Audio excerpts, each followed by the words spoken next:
Good evening, Michelle. How are you?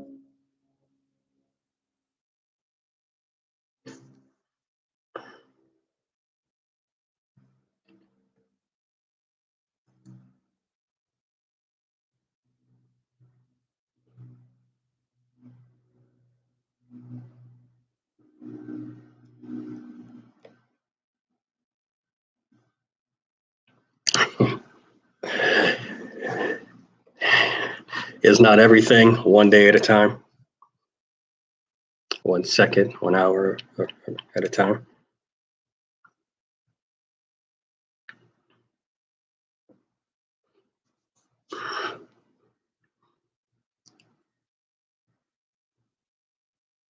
And when people say things like one day at a time, why is it always it appears to be in a negative connotation?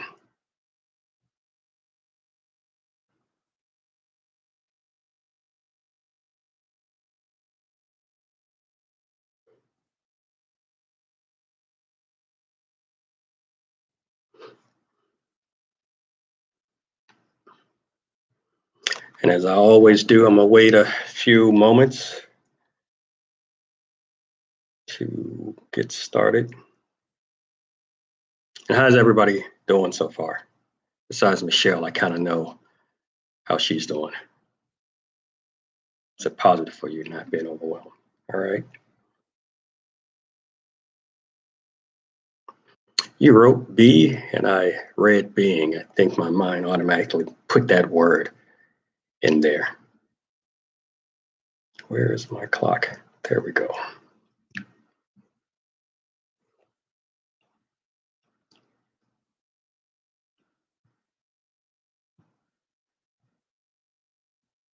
I got rid of that one.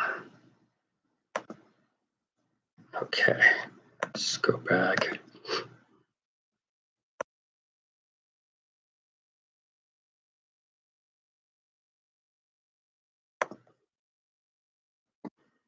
Oh, there's my clock.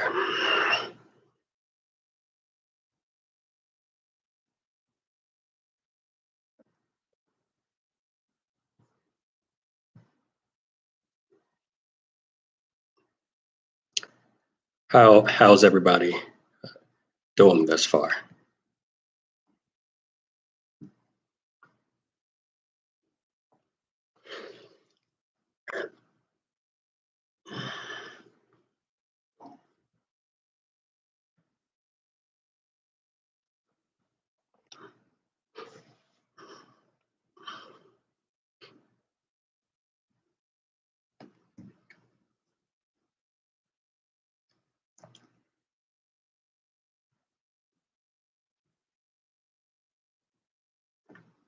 Wait another few moments and then I'm gonna go ahead and get started.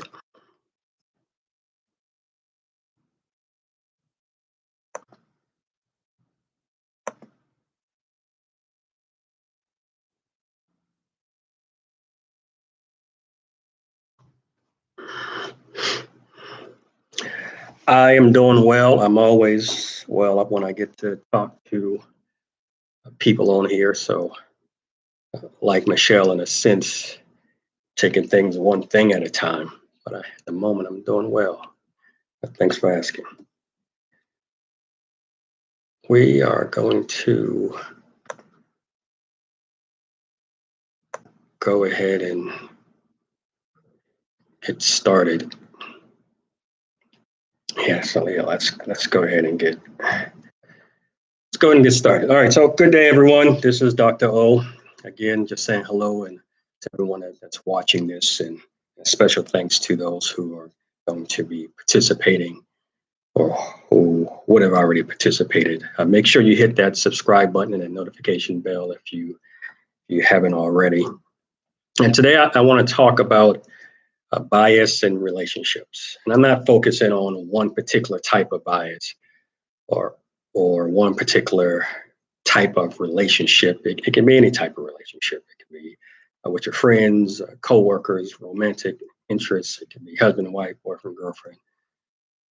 So any type that you can think of. Although I think through the course of this session, we may kind of steer toward a particular type of relationship, but whenever I say the word relationship, unless I specify, I'm talking about any type of relationship. So keep that in mind.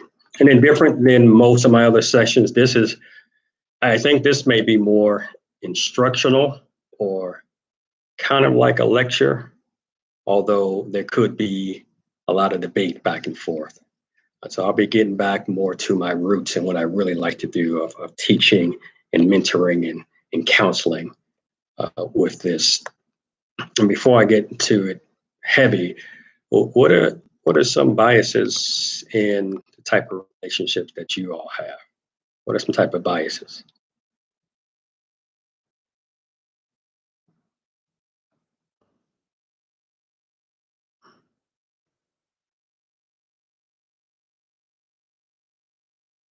What are some type of biases that you all have?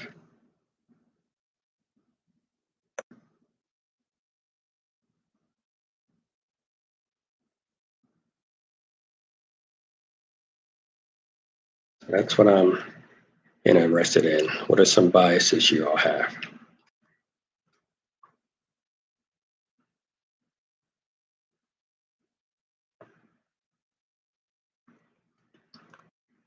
And you may have to be honest. Now, some of us don't think we're not biased in our relationship, further proving that we do have bias. But what are some types of relationships bias that you have?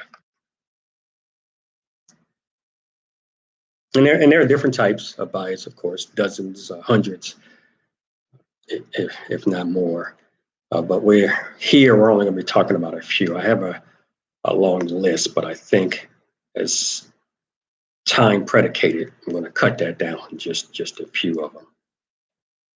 And I'll mention some along the way as participation moves us down one road or the other. So based on what you all are saying, I'll bring up a certain type of bias. But what I want to know right now is what are some types of bias you all have in your relationships? Again, any type of relationship, coworker, friend, romantic partner, or any type of relationship you can think of.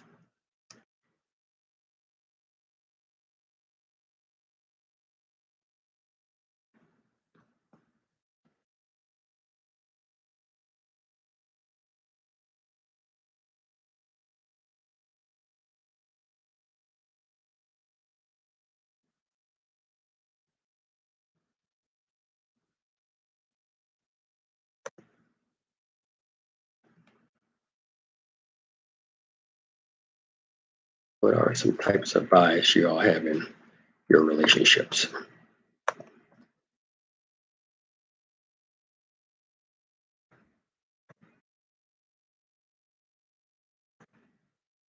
I don't see any messages coming through. Does that mean you all don't you don't you all aren't biased in your relationships?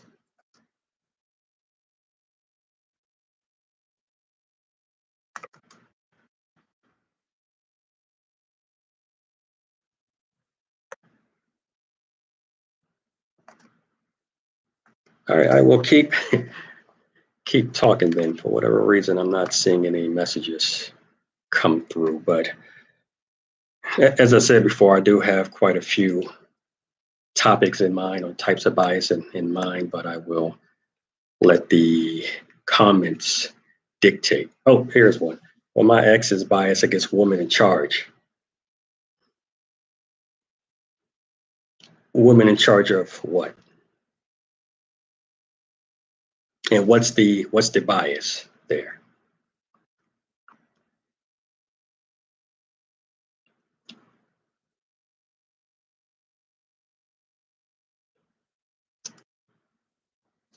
My ex, my ex is biased against women in charge. Any woman in charge of, see, is this from a labor standpoint, like at work or in the home, in charge of certain aspects such as finances? What are you saying?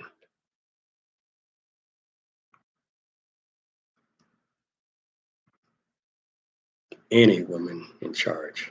Sounds like an old school or an older mentality.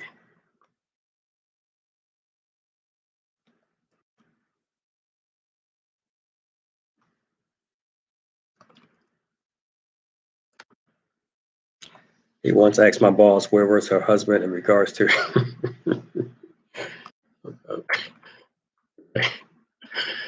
And he was probably serious with that.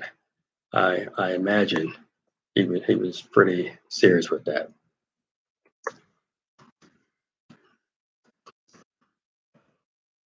How did that turn out though? How did that turn out? That's more of a gender bias, by the way. That's more of a gender bias, and I think for some it's an unconscious gender bias. I read a study some years ago.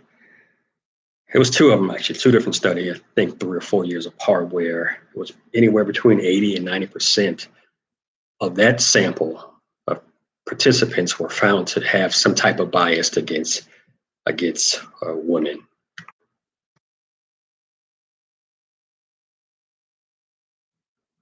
Any woman in charge.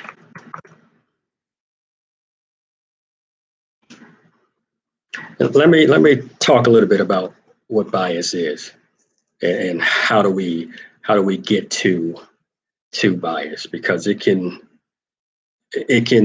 be where we don't know what it is. So let me define what bias is and how we get to bias. I typically think of the root of things when I try to find, or when I typically think of the root of things, or I try to find the root of circumstances from a social psychological lens. So when I think of biases, I think of the root, a possible root of the issue, and what comes to mind is schematas. And I've heard it called schemata or schematas, but it's a schema, which is singular. But I've also, again, heard it a couple of different ways. Anyway, what is a schema?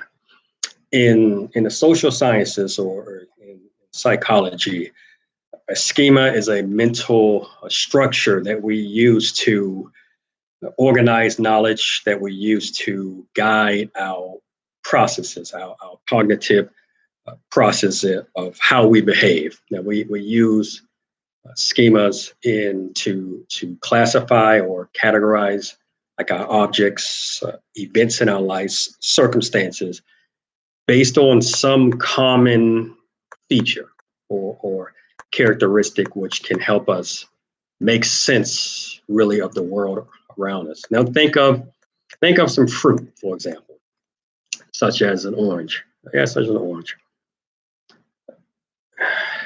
No, let's look at it from, think of apples. Let's think of apples. Which your apple schema? What is an apple schema? Well, I'll get to that in a minute, but an apple schema is the average of what you know about apples. And from a memory standpoint, schematas or schemas are used to help interpret things in your life and to help get into the details of those things. Now, this is important to remember, given our memories are made up more of generalities about things instead of vivid details. So we start to develop these schemas when we are young, or toddlers. And when you're little, you may learn about, all right, so this is food. Now, as you continue to grow later on, you learn within food as a whole, you have fruit. Fruit is a type of food. As you continue to grow, you you learn that apple is a fruit, and so at some point you're going to start to associate. An apple is round, it has crisps outside, so you're thinking about apple in that way. Now, as you continue to age, become teenager, become adult, you add more to the apple schema. You may think of like apple pie, apple juice, or even associated with Apple, the company. But as we process new information, we process it based on how it fits into our schema or our mental structures, and we refine or we revise a schema based on new information when new information is known. Now, a schema is automatically created and activated, which which can really bias our interpretation of a person, of a situation, of a scenario. So, for instance, we may see an Asian pear, which are delicious, by the way. I don't know if you all have had Asian pears, but we may see it, and upon just glancing at it, we may think of it as an apple. So we may process it under the apple schema, or better yet, like a pomegranate. Hopefully, y'all knows what they are. But the pomegranate, they have the qualities, especially on the outside of an apple. So we think it's an apple, but it's round, it's red, it has the crisp outside.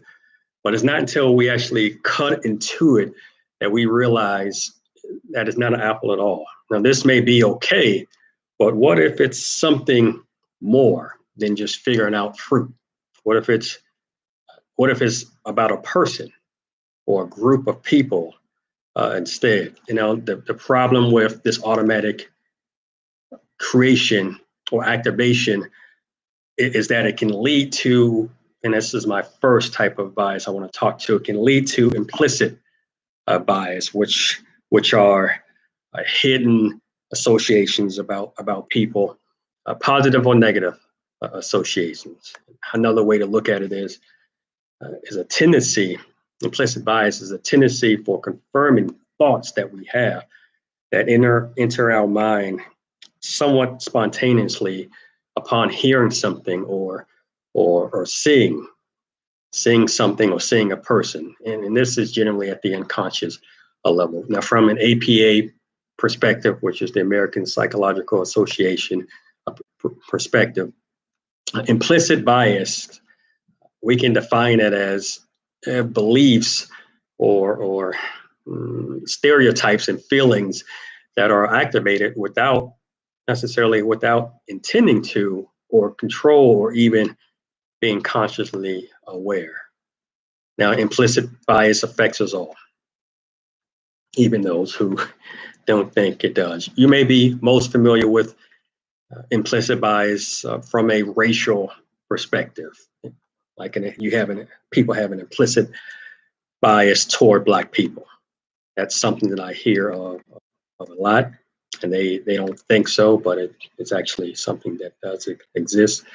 And I'm not saying that all people are racist. No, not saying that at all. But at least some people are affected at least by this implicit bias toward Black people, even though they say that they're not racist.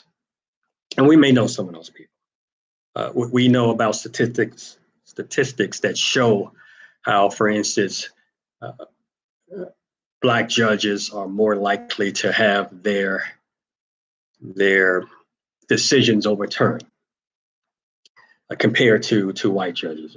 We're aware that Black people are more likely to get a harsher sentence for committing the same crime with the same circumstances and same record as a non-Black person or a white person. Now, this type of bias can penetrate really different realms in our country, such as hiring decisions or in the medical realm. Yeah. So implicit bias may also counter with our conscious belief, where we consciously think one thing, but we have an implicit bias for something that's on the contrary, and without us even realizing. So that's implicit bias, and that's the first thing that I want to discuss. Implicit biases in relationship. Again, implicit bias is how you see and how you shape the world. And we all have implicit bias. Saying you don't, again, kind of make you more biased. So what implicit biases have you seen or you're certain you have in your relationships. Uh, Again, relationships being not just romantic, but friendship, work, any type of relationship you have. Has it had any type of impact in your relationships? And if so, what? And I know that was a lot to take in, but that's where I want to go first. What type of implicit bias have you seen or you're aware of in your relationships?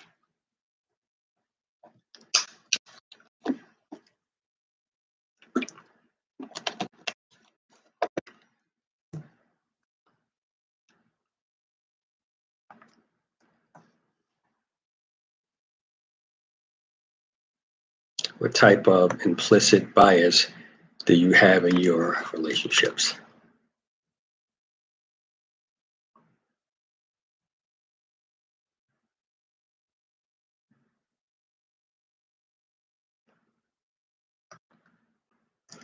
And I've had few that I'm consciously aware of uh, throughout over the years. I once read an article where it was I think he was a sociologist, I think, but he said something to the effect of when you think backwards, what you think is normal really is the pressure from the culture that you're in, and that pressure pushes you into implicit and explicit bias. So, for example, the people you hang around, or people you date, or think of your closest friends, like your two or three closest friends, BFFs or whatever you all young people call them.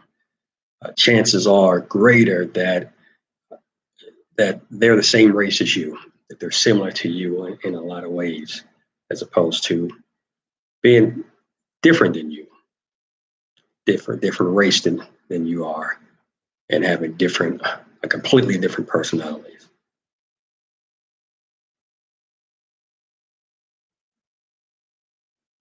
And I think in that study, in those studies that I've read, I think were it was especially true for whites, where their friends were more than double as far as likelihood of being the same race and same qualities, characteristics than what a black person said.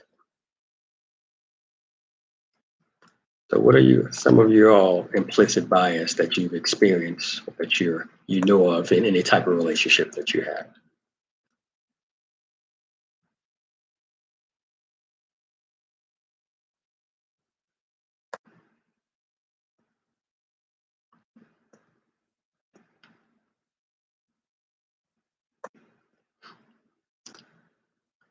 I am not seeing messages come in.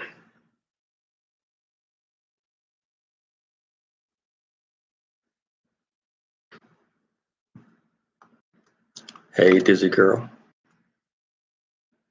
My question is, what type of implicit bias is in your relationships? And for those of you who are just joining, what implicit bias is, it's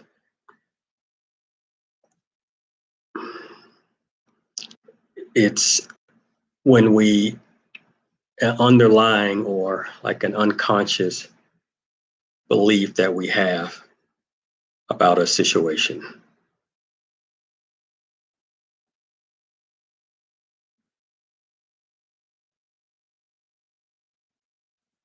And implicit bias are activated, again, a lot of times without intent or under our control. We may not consciously be aware of it, but we will have these feelings about a person or situation without really even knowing it.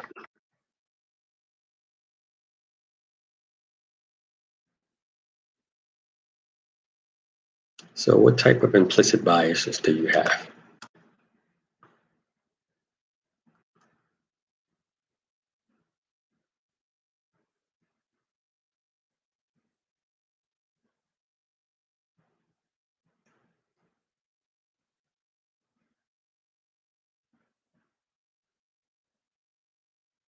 What type of implicit bias do you have? One that I had, it was some that I can think of. It was some years ago. I can't recall exactly how many years ago, but it was I had a friend, a white girl, and a white lesbian friend.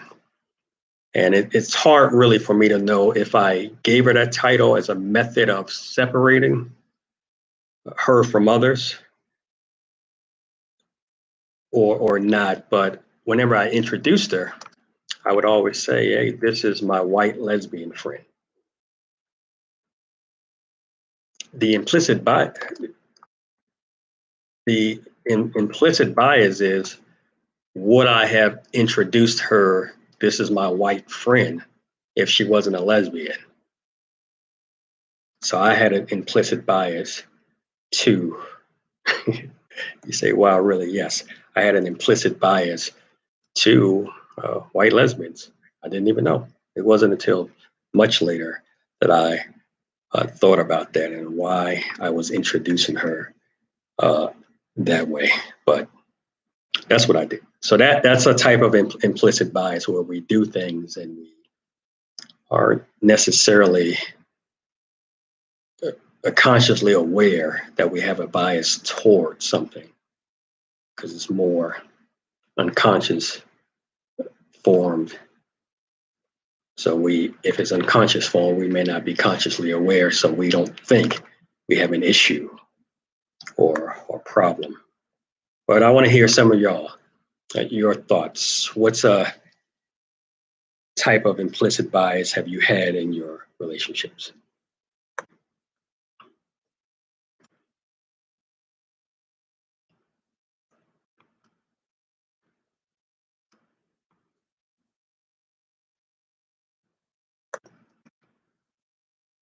Can y'all hear me okay? All right. Some people have biases about other ethnicities, raising children outside of their race. They feel that another ethnicity can't provide them with the connection to their ethnicities. Where is the implicit bias in that? I don't see implicit bias in that.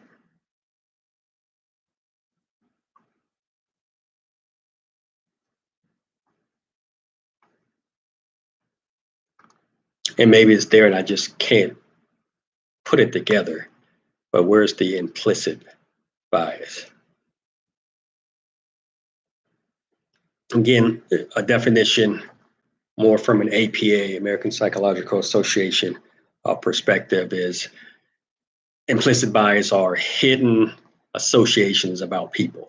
And it can be net positive or negative associations about people where we may consciously think one thing, like I'm not racist, but then we may make decisions based on this implicit bias where we don't see that we did anything racist.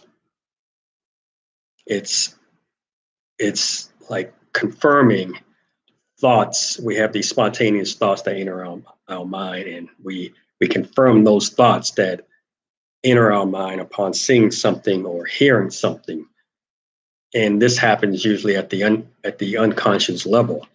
So where's the implicit bias in that statement?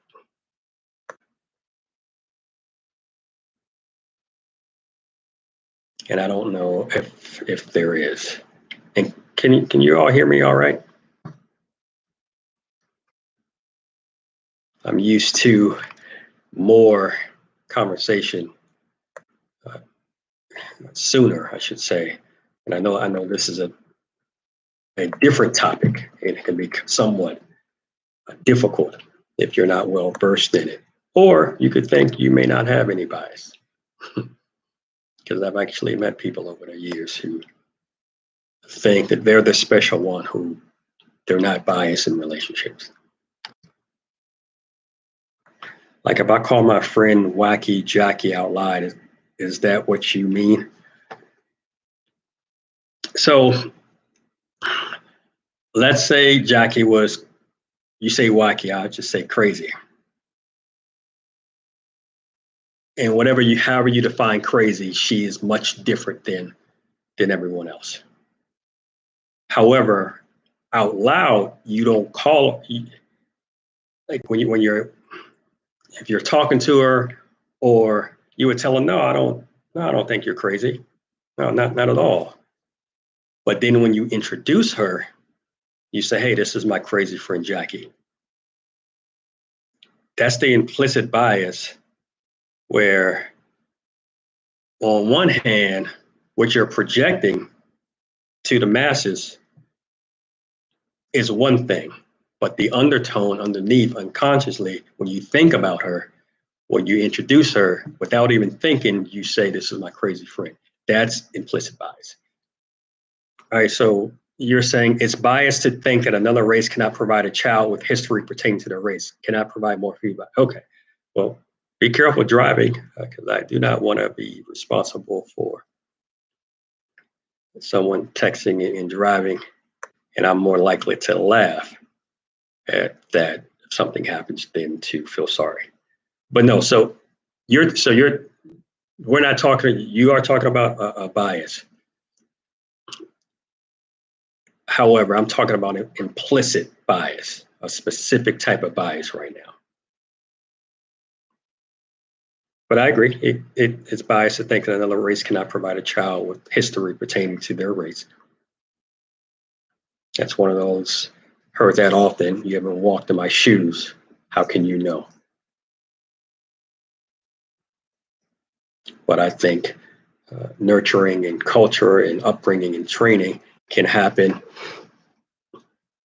at any race, really. And just because they're the same race don't mean that they would have a better upbringing, or at least from a historical standpoint, teaching them about the history than someone of a different race.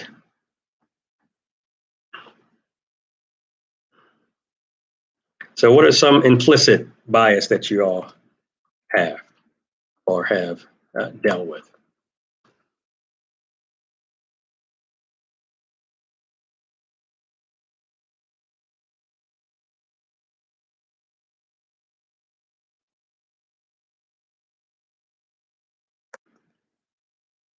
Nothing? Y'all can't think, or is this too tough of a subject? Think of it from a, I mean, it could be race, gender. Somebody brought up their husband or ex, I should say, and how he didn't think women should be in charge of anything. That's a more of a gender type bias, but it could be implicit if he worked for a woman and he said he was okay with it. But whenever he would make comments, it suggests that he was not. So that could be an implicit type bias. But think of race, gender, sexuality, even, where you can have different types of implicit bias.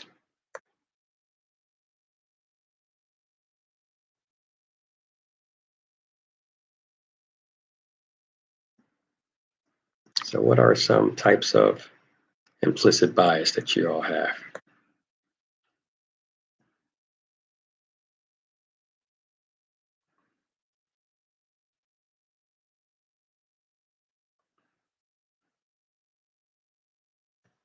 No, nobody has any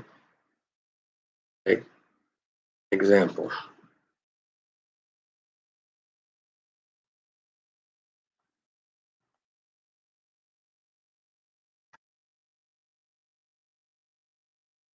What are some examples of implicit bias that you've experienced, come across in your relationships? It just, or trying to look at it this way, it's thoughts about people that you didn't know you had. So you felt one way or may have responded in a way that's contradicting what you felt.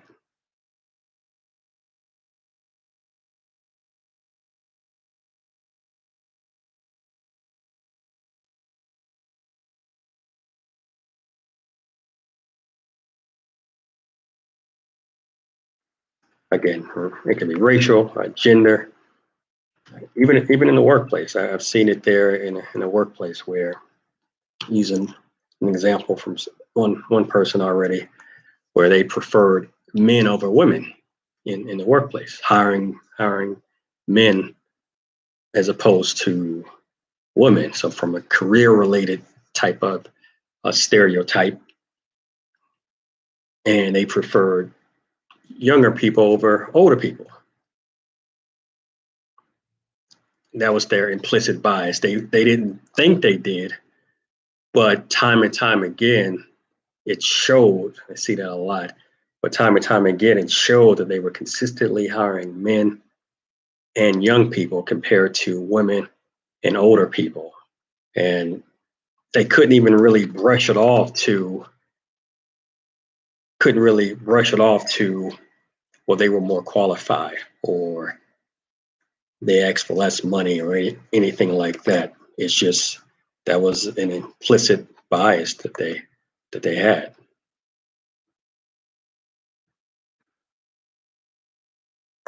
All right, so I don't see any other coming in. I'm going to move on to one I think. Yeah, I'm gonna move on to one I think may be more relatable, and I've seen it more in romantic uh, relationships. And this one it's a type of cognitive bias. It's called confirmation bias, type of cognitive bias. And you may have heard of this one more probably in friendships, or as in my experiences, romantic relationships, where, or what's confirmation bias? What do I mean by that? It's when someone believes in or searches for some type of evidence that support their belief, or their theory. It's at the same time they ignore evidence that rejects or challenges what they believe. Again, so confirmation bias is when someone believes in something. They have an ideology, or belief, or theory about something, and they search for evidence. They seek out and search for evidence that supports their belief system, that theory, while they also ignore evidence that would reject their belief. So a person will kind of selectively look for evidence that supports what they already believe, and I think we all do that. They are selective about what they look for. And with this type of bias, it's not based on objective facts, right? Where everybody, or more than just them, would see it. It's all based on subjectivity, or like selective facts that will confirm or reaffirm what we believe. So, for example, so let's say you believed in ghosts, and you go to a haunted house, right? And you hear, or every strange sound, you hear every creak, every unexplained noise, every time the curtain moves, you will think that validates that the house is haunted, that there are ghosts in here. I don't know how many of you all believe in ghosts, but let's say another example. Let's say you believe all American Italian, so Americans trying to create Italian food.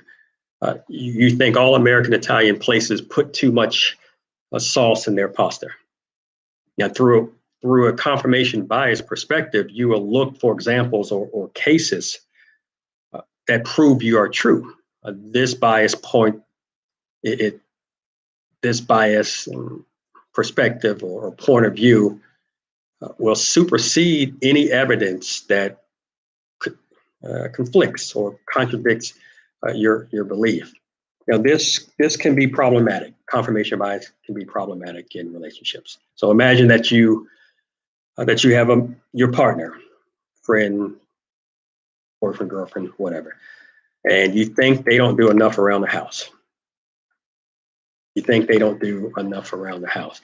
So you come home, your boyfriend, girlfriend, husband, or wife, they're just sitting there, kind of relaxing, playing a video game, playing the PlayStation, or they're watching watching TV. You will confirm your belief that they don't do enough by focusing on the house and how dirty it is. And you may think, okay, that's going to confirm that it's an unfair balance of who's doing what around the house.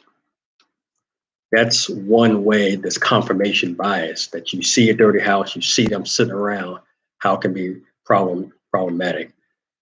And another one is something that I felt over the years. I'm too single for this discussion. No, you're not, because it's not just romantic relationships. They can be friendships. But another one that's kind of touched me over the years is people who feel rejected in life. I had a friend of mine. This was some years ago, but it's a good example, I think, of how confirmation bias can be harmful in relationships. I'm gonna call this friend Samantha. Call her Samantha.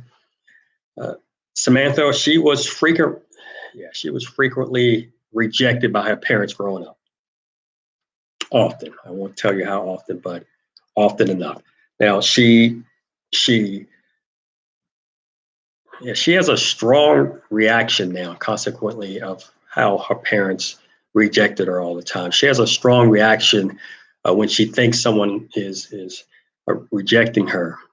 Now, her beliefs are usually unfounded, but because she's overly sensitive to rejection, it makes her perception of rejection valid, even if there's no rejection, or even if rejection don't exist. Let's say she had a partner or a mate, and his name was John. Now, John he's not the type of person that will reject someone, or at least reject her. But they argue, and his tone will indicate to her that he is rejecting her, because when her parents rejected her, they had that same tone. So to her, he is rejecting her. He's putting her down. He's dismissing her due to a lack of, in her opinion, he doesn't have any compassion or sympathy or empathy. So Samantha views all of this, especially his tone, his lack of compassion, as confirmation of rejection. So, and as she seeks out, so she's searching for those facts to confirm that he is rejecting her. So her cognition, to a degree, is distorted, and unfortunately, this becomes her reality. So she will interpret things in a manner that supports her belief. That's what confirmation bias is. So no matter how much John tries to disagree with her conclusion, she will see John as a rejecting type of person, one who lacks compassion, whenever she hears that tone. So that's what confirmation bias is. We all have confirmation bias. Some of us, again, think we're not that. We're completely open-minded. Yet we do have confirmation bias that shapes our opinion and our view on things, our conclusion, how we perceive things. What are some ways in which confirmation bias impacts you in relationships? So again, not necessarily just romantic ones. It can be friendships, at work, or otherwise.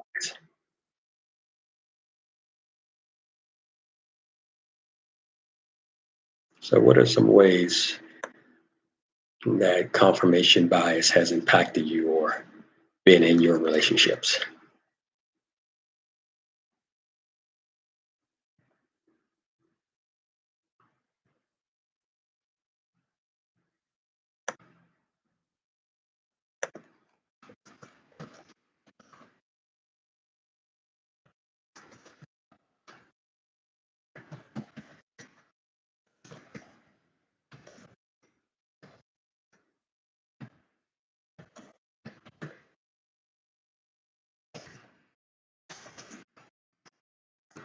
What are some ways confirmation bias has impacted relationships that you've had?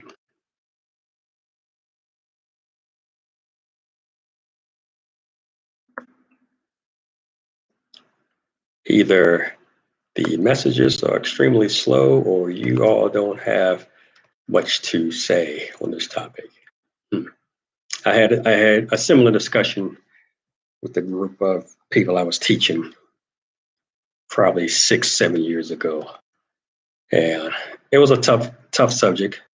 So I didn't, and most people in that class weren't honest with themselves.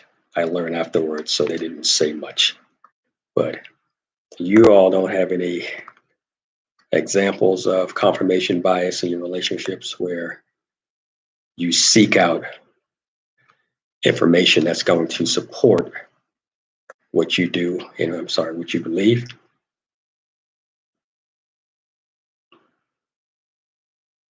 Like for instance, do you disregard any negative or positive things that people say in your relationships, uh, things that they say, things that they do, their behavior, in order to confirm your beliefs?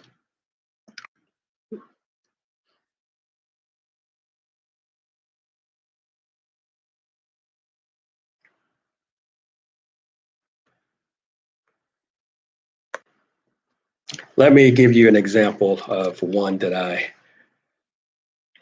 experienced some years ago. And I'll paint the picture for you. So it was a work setting type of place where I had recently started. I think I was 4, 5, 6 months on a job. The My supervisor at the time, he would acknowledge other people frequently. He would walk by and come and visit people and walk by the offices in the area that they sat in, and he would greet them, say hello, and all of that stuff. And he would just walk right past my office and wouldn't say anything, wouldn't say hi. He would be slow to respond to my emails that I sent requesting information, and much slower responding to me than to other people I learned. I didn't. There have been a few times where people at work have said him, along with most of the other workers, had went out that Saturday or Sunday, went out to dinner. Yet I wasn't invited, and we were talked on the like the 30, 60, 90-day feedback sessions that we had. But other than that, it really wasn't much discussion. Now I concluded that this person didn't like me, or I think I thought he hated me. Why would this be a confirmation bias? Why would that be a confirmation bias?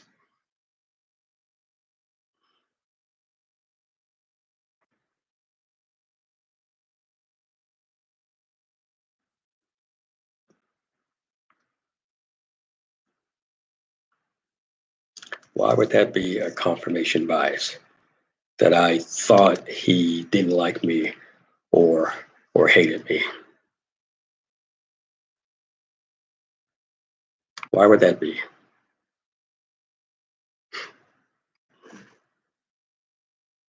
Why would that be a confirmation bias? Where was the fallacy in my thinking? Why was I wrong?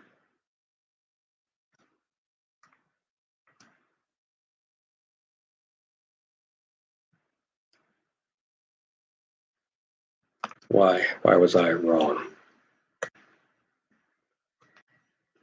He said, well, because you weren't invited or acknowledged, how did that make you feel? Well, I felt like he hated me or didn't like me, but that was a confirmation bias, right? So what confirmed my feelings was, as I mentioned, he would rarely speak to me. He would generally or usually walk past my office without speaking like he did the other offices before or after. He would be slow to respond to my emails. He would invite other people out, and I don't think I ever got an invite. But that was a bias. That was a confirmation bias. Why was it a confirmation bias? What was the fallacy or the error in my thinking?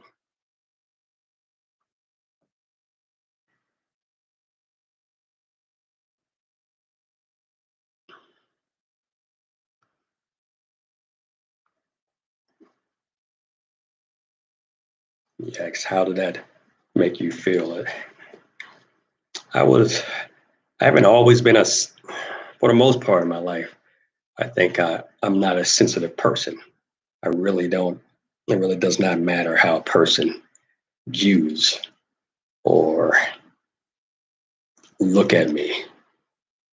But I did think that that he didn't like me or care for me as much as the other people. So, but where is the problem?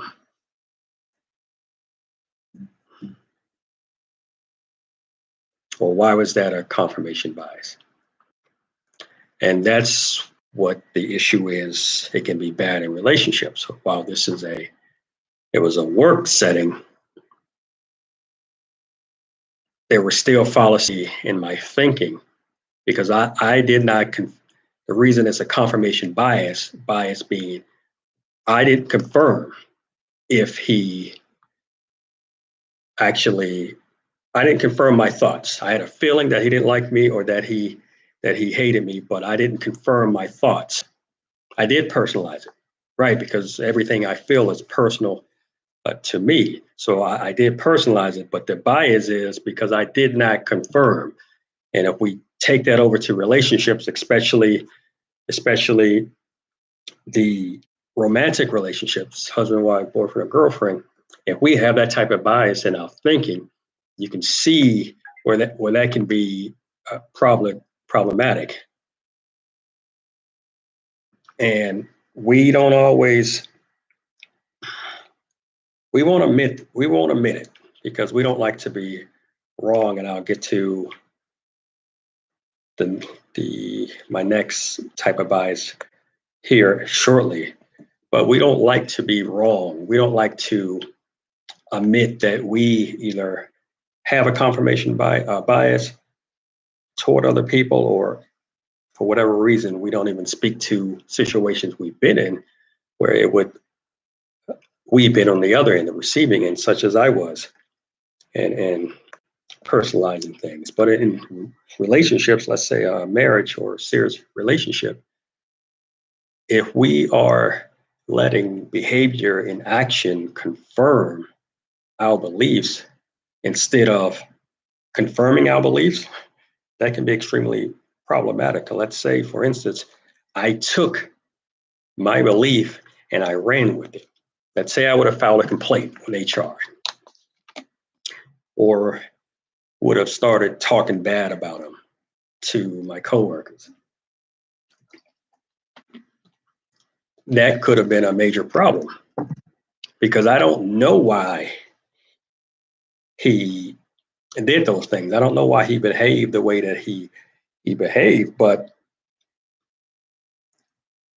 I believed I did. And that's where in relationships things can become problematic, where we believe without a shadow of a doubt or 100% that what what I see is the truth.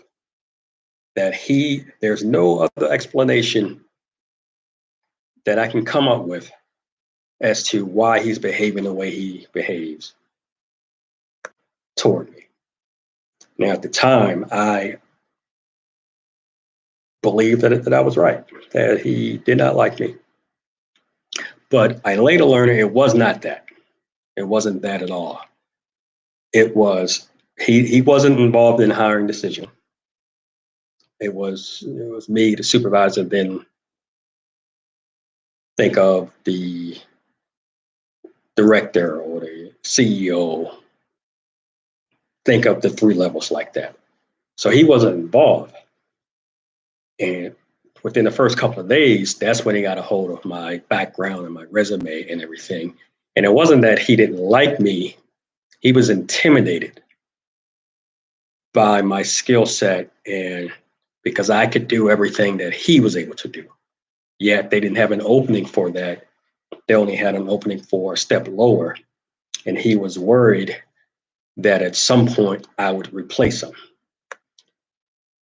And we had to talk and everything. I didn't bring it up to him as, hey, I think you hate me. It just came out later on and everything. But if I would have ran with my confirmation, that the confirmation bias I had, I would have ran with that, then that could have been problematic.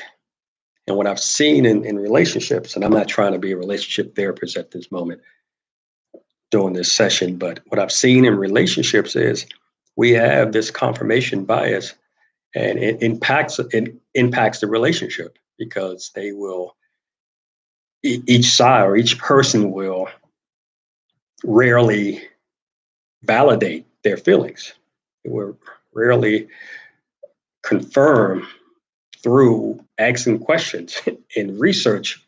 They're rarely confirmed that way. They will let their what they see, what they're able to see and hear, do the confirming for them. And as my example told you, or should have taught you, that can be extremely problematic because, unlike on my job, in relationship, that may cause other things. Oh, well, he or she's messing around. He or she's hiding money. Uh, he or she is any number of things that causes issues in relationships. But if we have this type of bias, a confirmation bias, then it can be extremely, extremely detrimental to relationships. So do you all have any examples? No, you do. Be honest. Either where you're the one giving it, or on the recipient side, like I was. Do you all have any type of bias, a confirmation bias?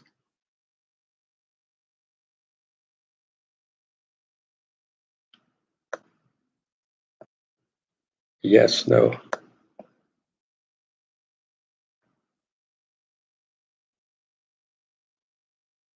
So no type of confirmation bias.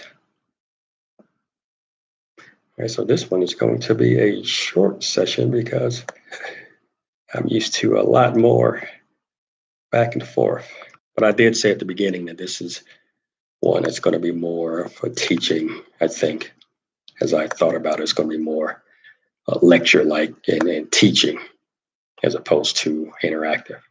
Getting back to my roots. My roots are I like to teach, to train, mentor, counsel, give advice.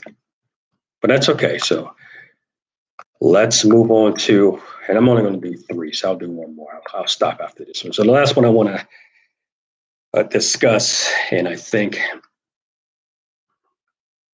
hopefully you all can relate more to this particular type of bias, but it's called self-serving bias. It's called it's a self-serving bias. You may have heard of this through or heard another name besides this. Could have been called something different, but this is a common habit or behavior of a person when a person takes the credit for positive things, or positive events, or positive outcomes in their life. So, for instance, and then they reject the negative things. They put the blame on somebody else, some other variable, some other factor for the negative things, or the failures in your life. So for instance, have you ever taken a test and you do bad on the test? You didn't do as well. You even failed the test, and you say, "Well, the test was culturally biased. The professor hates you. Professor made it tough, made it too tough." So you blame it on that. However, the next test, you you do well on it. Same teacher, so you do well on it. You but you associate that on you studied extra hard. So same teacher, first test, same type of test, just it covered different chapters. First test wasn't my fault. It was the teacher. Teacher doesn't like me. It's culturally biased, et cetera, et cetera. A few weeks later, a couple of chapters, couple of chapters later, same teacher, you do extremely well. But that's your fault because you studied extra hard. You started the same amount of time. You put in the same energy and effort. So you apply. On one hand, you're taking credit for the positives. On the other, you're taking credit. You're not taking blame for the negative. Let's say a different example. You apply for a job interview, for a job, and you get an interview, but you don't get the job. So you say that the interview didn't like you, or they already had somebody else in mind. I see that a lot in the government perspective. They already had somebody else in mind. The interviewer didn't like you. People didn't like you. You apply for another position later on at the same company, same interviewers, and you get the job. And now you say it's because of your qualifications and achievement. So on one hand, when you got the job, it was because of you. But on the other hand, same interviewers, when you didn't get the job, it's not because of you, it's because of something else. So this is the self-serving bias, where we don't accept blame, we reject blame, we put that on somebody else or something else. But when it's positive, we accept that, we take that. So we attribute positive outcomes, our success to us, to our abilities, or something we did, but we have that tendency to blame our failures or negative outcomes to other people, other situations, other variables outside of our control. So what are some common self-serving biases that you can think of in your life?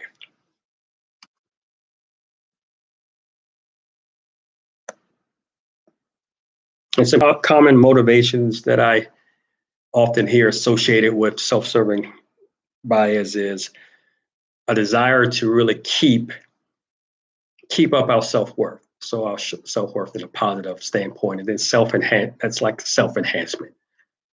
And our desire to present ourselves in a positive light to others. And that's more of a presentation, how we present ourselves. So those are two common motivations that I'm used to hearing with self-serving bias. But what are some self-serving biases, if you're honest, in your relationships?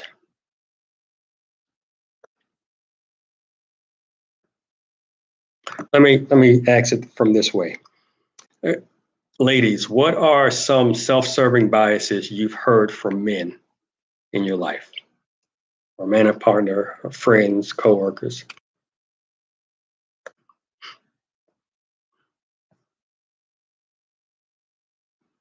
What are some self-serving biases either you have or you've heard from men?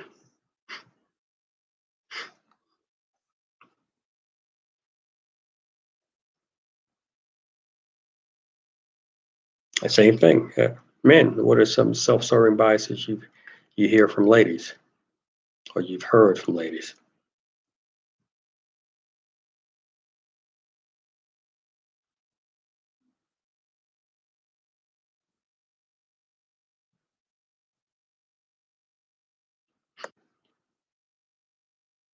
So nobody has anything to say.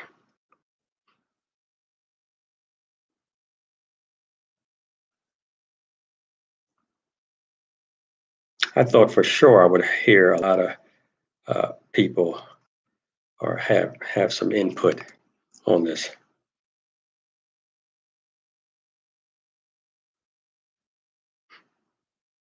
No,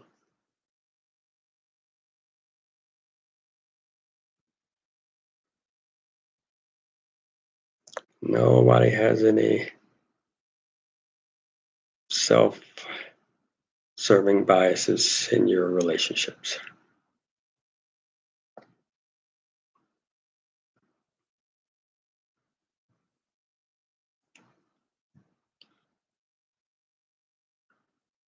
Again, self-serving being when we attribute the positive things, our successes, good outcomes.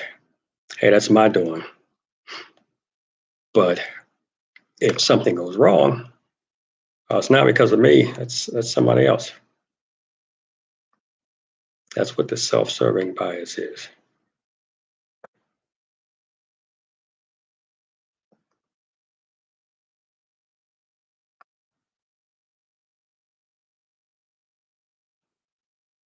And I can talk about bias all day long. And again, there are dozens and dozens and dozens of bias that's out there.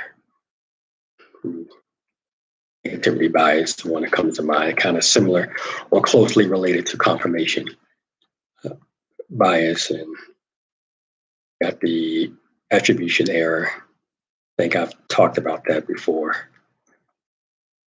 You got in-group bias, out-group bias. You have all types. Recency effect, hollow effect. You have availability bias. I've heard of like bandwagon bias.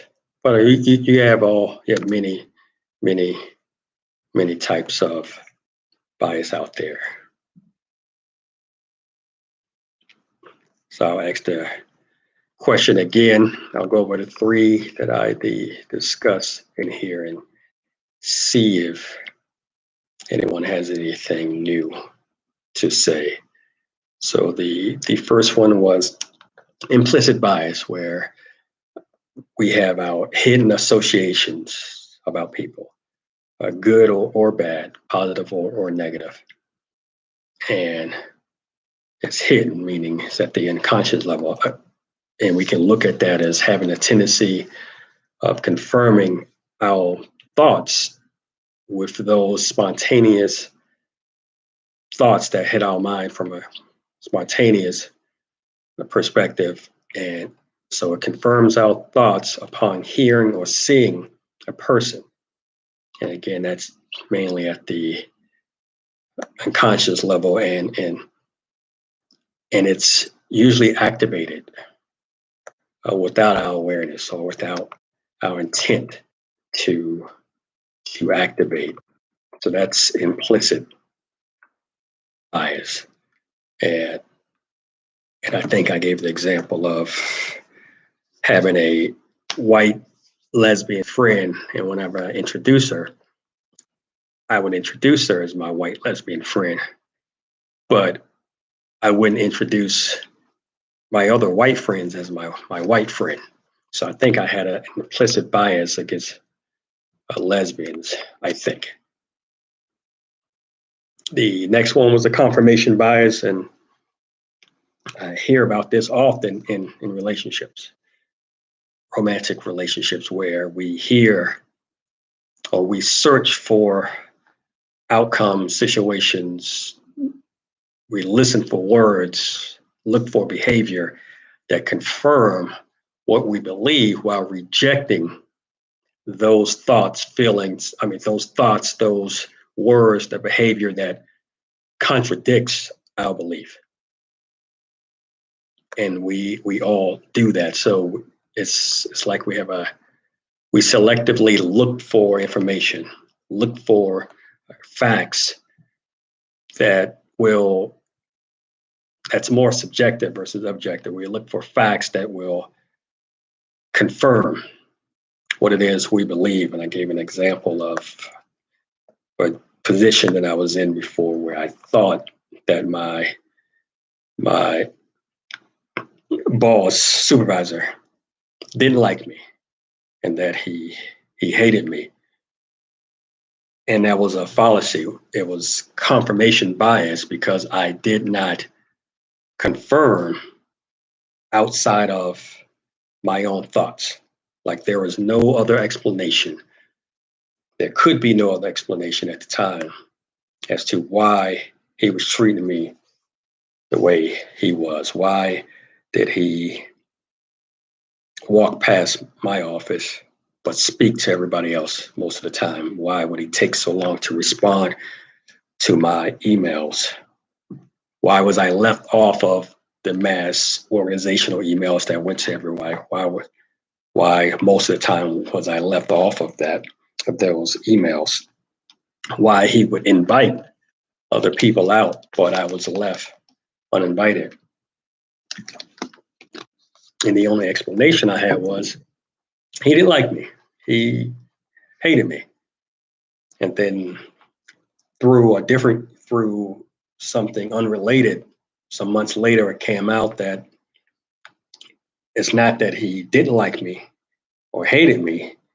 He was intimidated by my skill set. He was intimidated by my abilities, and he thought that I was his replacement. Again, he was not a part of the hiring authority or the decision makers. So upon starting, within the first couple of days, he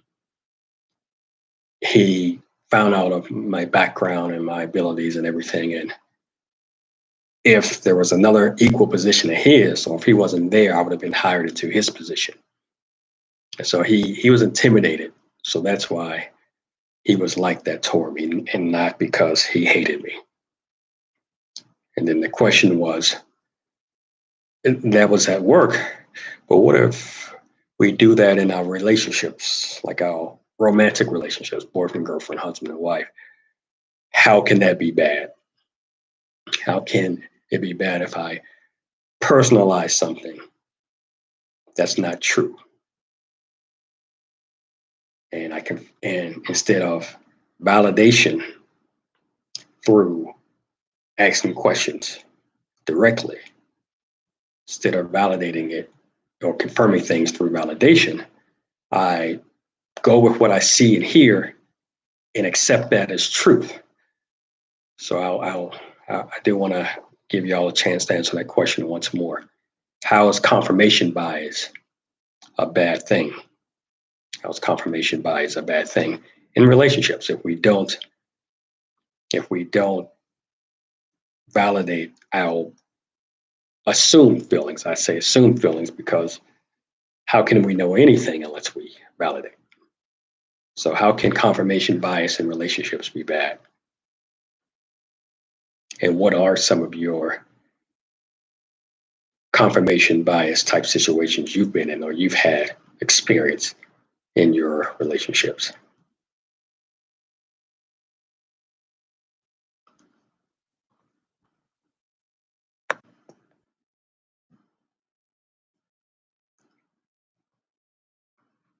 And again, there are all types.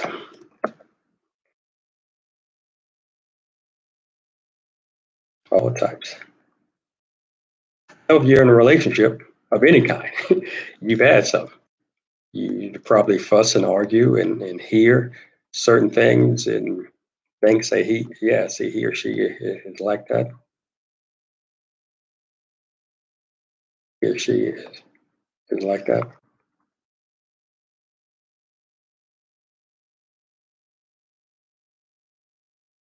Or even outside a romantic relationship.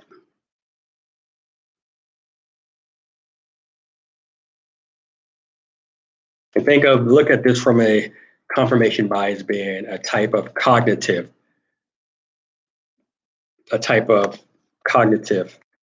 bias. Cognitive being our mental action, how we process knowledge and understand it. So if it's a cognitive bias meaning what we believe in favor of something, or what we think about something could be incorrect. So if cognitive is how we process information, and bias meaning what we think about something, like in a closed-minded standpoint, then it's a mental distortion, meaning it's not necessarily how we see it. And then, so I'll move on. The last type of bias that I spoke about is a self-serving bias, which is oftentimes motivated through a desire to keep up our self-worth. So that's more of a self-enhancement type motivation, and then a desire for self-presentation to be in a positive perspective. So that's we're worried about how we look when we present ourselves to people. So self-serving bias is when we attribute our success to positive things in our life. We take credit for that. We did that. But the failures, the negative things in our life, we blame it on other people. Hey, it's because of my husband, my boyfriend, girlfriend, or spouse, our wife. It's because of, I think the example I gave was about a teacher, about a person taking a test, and when they fail, it's because the test is culturally biased, or the teacher hates them, or they made it hard on purpose. They put in 4 hours of study time and they still got a bad grade, so it must be something else. 2 weeks later, they took another test, same teacher, same amount of study time, but they do well. So they attribute that to themselves. So self-serving bias, again, is I take the credit for good things, somebody else or something else takes the blame. I'm going to pass the blame along to other people. And again, so I can talk about bias all day long, and this is a tough subject, but it kind of get back to my roots of what I like to do: teaching, training, mentoring, counseling. But I am going to conclude things because I haven't seen a lot of participation like I'm used to in my other lives. Now, the pervasiveness of bias in relationships, it can be detrimental, regardless of the type of relationship. If we want to combat and minimize, I think, the negative impact that bias has on our relationships, then we need to be honest with ourselves and recognize that we do have bias, even if we don't want to admit it. So we need to be honest with ourselves. And then from there, I think we need to make a concerted effort to understand opposing views, not just understanding it, but listening to and really accepting that people can have opposing views. And if we listen and accept that they can have opposing views, we need to go in with the mindset of wanting to see how their views differ from my understanding or my perception of things. That it's okay if they don't think what I think or believe, or what I think I heard, I think I believe, that it could be wrong. Now, after all, a person has the right to believe and think as you do. You have the right to believe in what you want, but you also need to recognize that they have the right to believe what they want, and that things may not always be as it seems or as it appear. Regardless, in no case should we believe that everything we look at and how we see things is the right way or is the truth, or even really the only possibility to explain a certain event or certain outcome for a certain belief system. It's good to have bias in some situations, of course, So imagine that you are in the woods. Imagine you're in the woods. You hear something, but you don't see something, right? So you hear it, but you can't see it. You hear this loud sound. So your brain will perform a quick sound check. As you're looking around, your brain is processing this sound while you're looking, and your brain confirms that sounds like a wolf or that sounds like a bear. So do you wait to see it or do you run? Right? Same thing. You may have heard comedians say, it's a whole bunch of black people. Let one black person get up, start running. They're going to start. They're going to start running. So what your brain is doing is a quick confirmation. Is there likely to be danger because everybody else is running?